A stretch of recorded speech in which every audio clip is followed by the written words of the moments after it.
जय श्री राधे। पूज्य श्री सद्गुरुदेव भगवान के चरणों में प्रणाम। पूज्य श्री स्वामी राम सुखदास जी महाराज कहते हैं, भगवान के नाम में इतनी विलक्षण शक्ति है कि कोई भी मनुष्य किसी भी भाव से नाम ले उसका मंगल ही होता है। भाए कुभाए अनख आलसहूँ, नाम जपत मंगल दिसि दसहूँ। भगवान का नाम अवहेलना, संकेत, परिहास आदि किसी भी प्रकार से लिया जाए वह पापों का नाश करता ही है। भगवान ने अपने नाम के विषय में स्वयं कहा है कि जो जीव श्रद्धा से अथवा अवहेलना से भी मेरा नाम लेते हैं उनका नाम सदा मेरे हृदय में रहता है। श्रद्धया हेलया नाम रटन्ति मम जंतवः, तेषां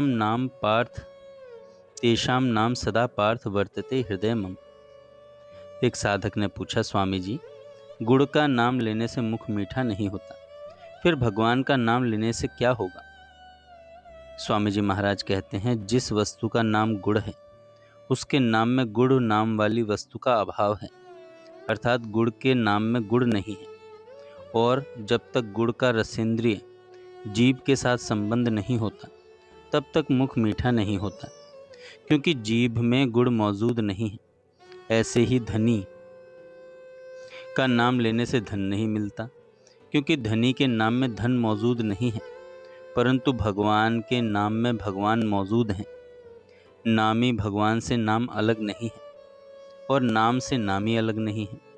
नामी में नाम मौजूद है और नाम में नामी मौजूद है। अतः नामी का भगवान का नाम लेने से भगवान मिल जाते हैं और नामी प्रकट हो जाता है। साधक ने कहा, नाम तो केवल शब्द मात्र है, उससे क्या कार्य सिद्ध होगा? स्वामी जी कहते हैं, ऐसे तो शब्द मात्र में अचिंत्य शक्ति है, पर नाम में भगवान के साथ संबंध जोड़ने की ही एक विशेष सामर्थ्य है। अतः नाम किसी भी तरह से लिया जाए वह मंगल ही करता है। नाम जपने वाले का भाव विशेष हो तो बहुत जल्दी लाभ होता है। सादर सुमिरन जे नर करही, भव बारिधि गोपद इव तरही। नाम जप में भाव कम भी रहे तो भी नाम जपने से लाभ तो होगा ही, पर कब होगा इसका पता नहीं।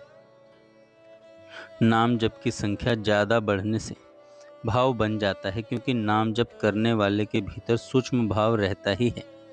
वह भाव नाम की संख्या बढ़ने से प्रकट हो जाता है।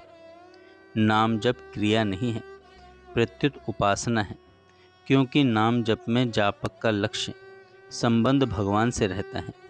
जैसे कर्मों से कल्याण नहीं होता, कर्म अपना फल देकर नष्ट हो जाते हैं, परंतु कर्मों के साथ निष्काम भाव की मुख्यता रहने से वे कर्म कल्याण करने वाले हो जाते हैं। ऐसे ही नाम जप के साथ भगवान के लक्ष्य की मुख्यता रहने से नाम जप भगवत साक्षात्कार कराने वाला हो जाता है। भगवान का लक्ष्य मुख्य रहने से नाम चिन्मय हो जाता है, फिर उसमें क्रिया नहीं रहती। इतना ही नहीं, वह चिन्मयता जापक में भी उतर आती है, अर्थात नाम जपने वाले का शरीर भी चिन्मय हो जाता है। उसके शरीर की जड़ता मिट जाती है।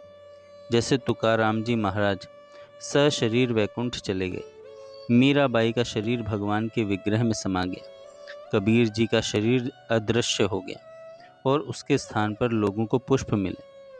चोखा मेला की हड्डियों से विट्ठल नाम की ध्वनि सुनाई पड़ती थी। साधक ने कहा, शास्त्रों संतों ने भगवान नाम की जो महिमा गाई है वह कहाँ तक सच्ची है? स्वामी जी महाराज कहते हैं, शास्त्रों और संतों ने नाम की जो महिमा गाई है वह भैया पूरी सच्ची है। इतना ही नहीं, आज तक जितनी नाम महिमा गाई गई है उससे नाम महिमा पूरी नहीं हुई है, प्रत्युत अभी बहुत सी नाम महिमा बाकी है। कारण कि भगवान अनंत हैं, अतः उनके नाम की महिमा भी अनंत है। हरि अनंत हरि कथा अनंता। नाम की पूरी महिमा तो स्वयं भगवान भी नहीं कह सकते। नाम की पूरी महिमा तो स्वयं भगवान भी नहीं कह सकते। जय श्री राधे।